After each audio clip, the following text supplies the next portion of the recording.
Now, the Lions possess the components for a multi-tiered offense despite a porous offensive line by complementing their deep patterns with intermediate routes involving their tight ends. However, they have yet to make the commitment to the run game, which has made significant progress. After watching receivers coach Sean Jefferson barking at offensive coordinator Scott Linehan in Week 11, it's kind of surprising that backs coach Sam Gash hasn't gotten in a word or two recently. With production from their running backs, Detroit has left defenses susceptible to big gains off play action. Fortunately, it'll be another year before the staff will have to worry about Kung Fu Suh kicking or stomping another opponent, so they'll have time to focus on getting the team's emotions in check before Week 13's matchup against a well-coached and fundamentally sound Indy squad.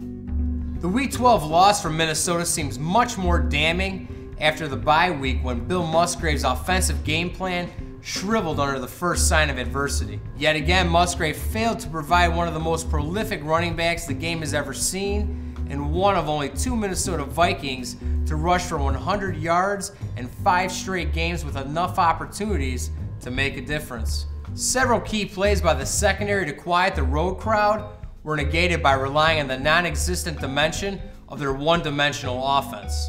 Now, if the Vikings can't find a way to consistently keep Peterson involved in a game plan by Week 13 against a chewed-up Packers defense, expect major changes.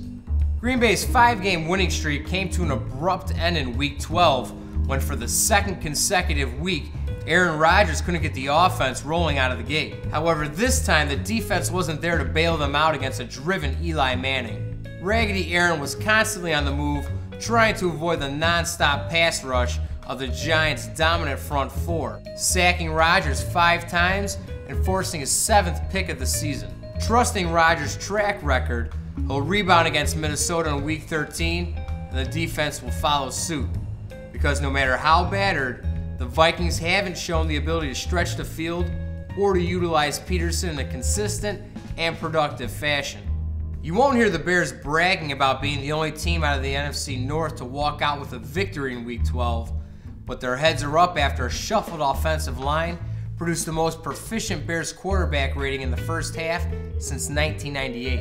As the line held its blocks, Cutler appeared recharged in the mobile pocket, throwing lasers through traffic and extending plays. The Week 13 bout with Seattle will be much more intimidating if not for their top 2 cornerbacks being suspended, plus the Bears' height advantage over Russell Wilson, who when forced to stay in the pocket, is much less effective at making plays as when on the move. Once again, thank you for subscribing and taking a moment to get water cooler smart before your coffee's ready with NFL Espresso. And be sure to set your confidence picks every Thursday with my crystal clear confidence picks on sportsfanchicago.com.